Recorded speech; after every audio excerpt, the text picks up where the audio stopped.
Yeah, what's up, everybody? It's Loud and Louder with Joey G. That's right. Coming at you on this pre-evening, 7 o'clock. It's Monday night. Excuse me. Sorry, women. No, I don't like to, I got my ways about me, I don't like to, make disgusting noises when females are watching. But what's up? It's Joey G with this Raw review and NFL, results of yesterday. And I'm going to start, of course, with the Raw review for tonight. A lot tonight, Raw, the Slammies. So, I'm thinking, what do you guys think? Superstar, I'm just going to go right down the list, right at it. That's how Joey G is, right in the face. You know what I mean? I don't come in here and start false rumors. You know what I mean? I don't come in here and say, I'm prolific, and I'm TVPG, and and I got Joe's view, and I know, and my ears are big. I know that, And, I could sit here and say this and say that, and I'm getting death threats and this and that. Get a life. That's what showbiz is all about. I can't wait to get death threats. I can't wait to get that kind of shit. For real. It's superstardom, brother. If you can't take the heat, get your ass out the kitchen. Sean's view, okay? Suck it. I know I'm real below you, but I'm creeping. Just like when WCW was beating WWE, I'm creeping. And in about a year and a half, I'm going to be like right there with you or above you. Your shows are lame, man. My viewers tell me. They tell me you're lame. You're just lame. And you want to come at me, feel free. I know I'm supposed to do a Raw review, but I want to tell all the viewers out there that watch Sean's view, I've challenged this kid, and that's what he is to me, a kid, because my brother's 25 and doesn't even want, or 26, and he's 26 now. I'm 37. I'm 11 years older than him. He was born in 88. Okay? I told this kid, and I would have a live podcast. We could do it, whatever, and we could put it, and we could make a lot of money. I mean, hey, I have nothing against you, Sean. You know your shit, but you're John Cena, boy toy. You love John Cena. You suck his dick. I mean, you kiss his ass. You lick his ass. You probably lick his toes. I mean, and I just think you're corny. I mean, I like Cena. I respect him. I'm not a real big fan of him. I liked him when he was Chain Gang. And you can say a lot of stuff about me that I love, a loud ass. You just don't like CM Punk. And that's why you always have something negative to say. But if you heard his podcast, he said it right. And I heard your views on your pod. I don't listen to you that much anymore. If you see, you're not like, I used to think you were really good. And you are good. You have a good way of speaking and all that. You know what I mean? But you're not me. You're not Joey G. You're not a creative genius. And that's what I am, a creative genius. You go with the same old, the white hats and the black hats.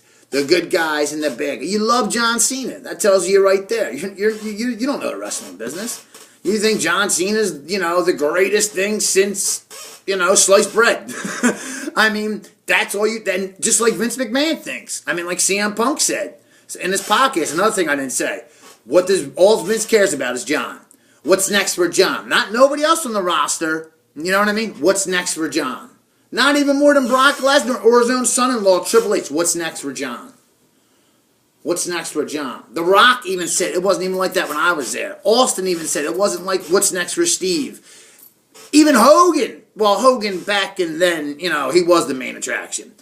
But and Cena, with the young stars coming, he is. And tonight on Raw, I'm hearing that Bully Ray's going to, I don't know. It's the Slammies from Greenville, South Carolina. Greenville's a big wrestling town down south. Yeah, they're a little backwards. I mean, let's face it.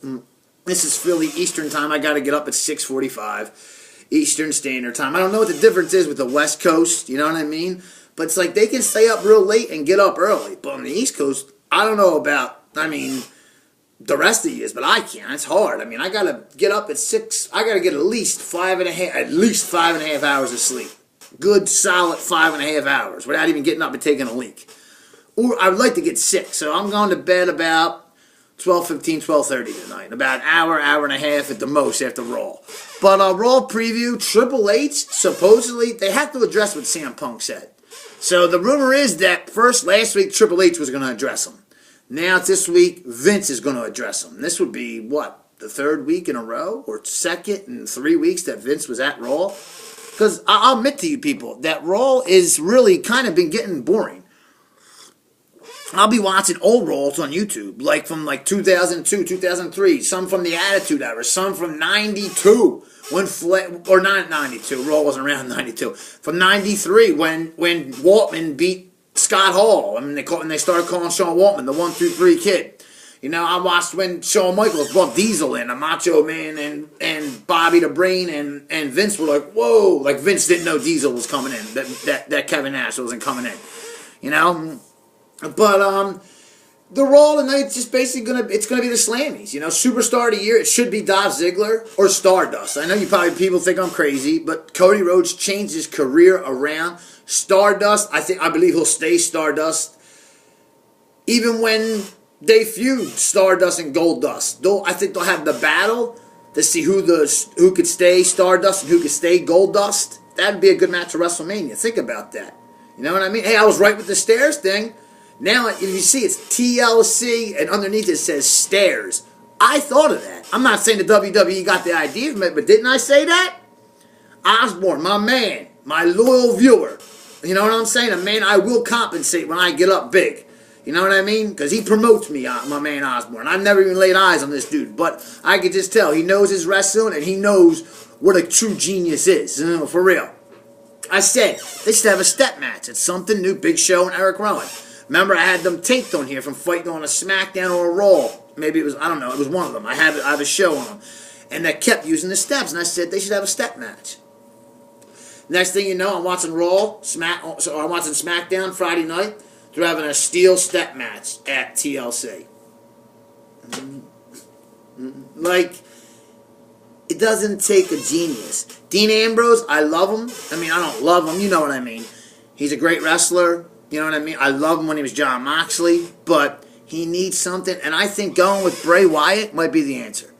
Maybe he needs to go heel. Because Bray Wyatt reminds me of a fat version of Raven, and you know I'm a big Raven fan. You know what I mean? Even when he was Johnny Flamingo, or Johnny Polo, and when he was Scotty Flamingo. I loved him when I remember when he fought Sting as Scotty Flamingo back at Beach Blast 91. You know what I mean? I know my wrestling, you know? But the thing that concerns me is who's going to win the Royal Rumble, because I'm going to be there. I know Kurt Angle's going to be in it. There's a rumor that Bully Ray and Jeff Hardy are supposed to come out tonight. I don't know. I'm not going to say it's true because I don't know. I don't know. There's a rumor that Sting is going to be the GM of Raw, not SmackDown, though. And believe it or not, these are just what I hear. This is not true, but I do believe this. There is going to be a draft. There's going to be a draft like 2 weeks after WrestleMania. So that would be around my birthday. April 14th is my birthday. WrestleMania is March 29th, isn't it? Yeah, March 29th. That was when Hulk Hogan slammed Andre the Giant, if you people didn't know, in the Pontiac Silverdome. March 29th, 1987. Probably the biggest, I think, the WrestleMania that put WrestleMania on the map. I mean, WrestleMania 1 and 2 were good. WrestleMania 1, if that didn't make it, but WrestleMania 3 put it on the map to make it to this year's WrestleMania 31. Because WrestleMania 2, having it in 3 different locations. Remember when it was in New York, Rhode Island, or Long Island, whatever, Nassau Coliseum, and they had it to LA and Los Angeles at the Sports Arena, and they had it in Chicago at the Allstate Arena. It used to be the Rosemount Horizon. They had it in 3 different places. And the main event, the one main event in LA was Hogan against King Kong Bundy with Tommy Lasorda as the ring announcer. The main event in New York at the Nassau Coliseum was Piper against Mr. T in a boxing match, and Piper slaying. I hated Mr. T back then. I mean, I pity the fool. I pity the fool. Remember Pee Wee Herman said it? I pity the fool. You eat my cereal. I know it's corny, but you know, my Adidas. All day I think about sex. Remember that in grade school? Just corny shit I was thinking of. But anyway, it just, you know, as I was saying about, you know, what's going on in WWE, you know, who are going to be the future, you know, stars, and, you know, going back in the day and everything. And I was talking about WrestleMania 2, and then WrestleMania 2, 3 different locations, and in Chicago was the Battle Royal that Andre won. William the Refrigerator Perry was in it. And it came down to Andre the Giant and the Hart Foundation. Andre threw Bret out, and he won. And then 2 years later, Bret had that Battle Royal at WrestleMania 4 at the Trump Plaza in Atlantic City.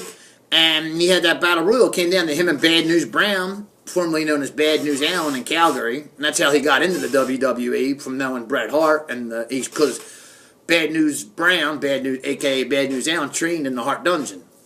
And Bad News Brown won the battle royal, and he cheap shot at Bret, and Bret broke the trophy, and that was the start of the hit. The best there is, the best there was, and the best there ever will be. But like I said, Shawn was always better. And CM Punk kind of compared himself to Bret. He said, you should keep me and Daniel Bryan apart.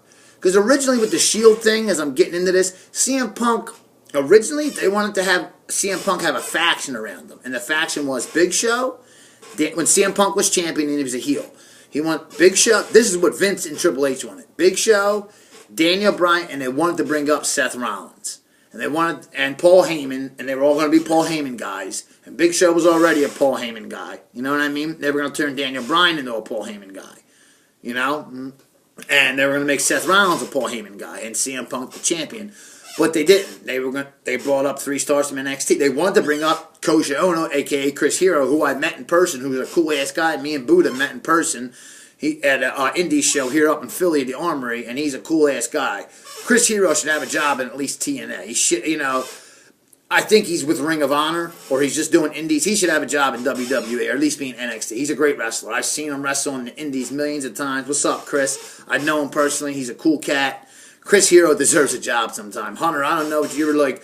He automatically, when Vince said, I want you to bring up stars from NXT, Punk said, Rollins, Ambrose, and Keisha, or whatever, Karosha Ono, a.k.a. Chris Hero. Right off the bat, Hunter said, no, not Chris Hero, no. And Vince said no. So they said, how about Like? That was Roman Reigns, because he was big, and CM Punk said, yeah, well, they wanted their guy. I had my 2 guys, Jon Moxley and Tyler Black. That's Seth Rollins' real name is Tyler Black, and Dean Ambrose's real name is Jon Moxley. They were Dean Ambrose's friends, or they were CM Punk's friends, and they were brought up. CM Punk stole the Shield. CM Punk was supposed to be not in the Shield, but the Shield was supposed to always be with them, and they weren't. That storyline, that was another way that they screwed, the WWE screwed CM Punk over. And now, to my cousin Mike, I'm sorry, now I can see how the WWE did treat CM Punk like shit. Vince told Punk 3 times, I owe you, I owe you, I owe you. Turning heel. When he was the champion, he was selling more merchandise than John Cena. You know? Well, The Rock wants you to turn heel because or you can stay face, but you'll drop the belt to Daniel Bryan, because remember, Daniel Bryan was still kind of like a heel face, like the yes and the no's when he was doing them anger management classes with Kane. Y'all remember that? And they were going to have him drop the belt to the Daniel Bryan, and Daniel Bryan to drop the belt to The Rock, setting up Rock Cena 2 at WrestleMania 29, with CM Punk and The Undertaker stole the show, and we all know about that. All right, and tomorrow I'll do some more on that, and what's going to happen this year. I want to know, because the Royal Rumble's coming up very soon, and I want to know what's going to be going on with that. So I'm going to talk more about that tomorrow. Real quick, I want to get on the NFL results. I'm telling you right now, the Packers play tonight in Atlanta, and I will be switching back and forth. I do believe the Packers will smoke the Falcons. I don't like the Falcons. I never really did. I'm going to be honest with you. I think that at 7-9 or 8-8, the Carolina Panthers will win the NFC South. I did think the Saints, and I thought the Falcons, but Cam Newton's a beast, and I think Carolina will win that division. But you know what sucks? One of them teams, because Tampa Bay's not winning it. The Panthers, Falcons, or Saints are going to win that division at 7-9 or 8-8, and either the Eagles, Cowboys. Well, I think the Eagles will make it. I'm not to say I'm an Eagles fan, yeah, but I just think that they're a good team. They're going to be in the playoffs. But like the Cowboys, Arizona, the 49ers, maybe the Lions, you know what I mean? They're not going to make the playoffs, and they're going to be 9-7, 10-6, 11-5 maybe, and you're going to have a 7-9, 8-8 team. Not only just getting the playoffs, they're going to host Carolina, Atlanta, or New Orleans. They're going to win the division at 7-9, 8-8. They're going to host a playoff game just like Seattle did a couple years ago, and they beat the Saints. The Saints were the defending Super Bowl champions. Remember that? But, as I'm saying, the Eagles lost yesterday. I think I saw that coming. Now we're in a must-win situation. Let me wrap this up as time's running out. The Steelers are hot. And look out. I did say New England. New England Green Bay, I'm going to go on target. I think Pittsburgh's going to shock the world. I'm saying Ben Roethlisberger and the Steelers rematch of Super Bowl 45. Steelers, Packers. Later.